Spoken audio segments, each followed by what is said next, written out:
আসসালামু আলাইকুম। Social media ব্যবহারকারী প্রিয় বন্ধুরা, যে যেখান থেকে দেখতেছেন শুনতেছেন, আমি হিমালয় যুবক আছি আপনাদের সাথে। আমি নতুন, আমি অদম, আমি আপনাদের সহযোগিতা চাই, সাপোর্ট চাই। আপনাদের জন্য আন্তরিক মোবারকবাদ রইল, আপনাদের জন্য রইল দোয়া হৃদয়ের গভীর থেকে, যেন আপনাদের জীবন হয় সুন্দর, সমৃদ্ধিতে ভরপুর, রঙিন। প্রিয় বন্ধুরা, আজ যে বিষয়টি আপনাদের সাথে শেয়ার করব, ছোট্ট একটি বিষয়, যে বিষয়টি হয়তো অনেকজনার জীবনে না বলা কথা।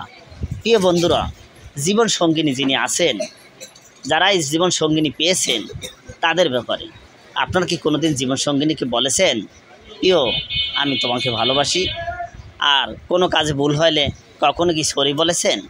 তাই প্রিয় তোমাকে আমি ভালোবাসি আর সরি বলার দৃষ্টান্ত স্থাপন করেন। প্রিয় বন্ধুরা, প্রেম ভালোবাসা যারা করেছেন, তারা তো অবিবাহিত জীবনে জীবন সঙ্গিনী করে নেওয়ার আগে অনেকই বলেছেন, অনেকই বলার অভ্যাস ছিল, কিন্তু এখন বলেন।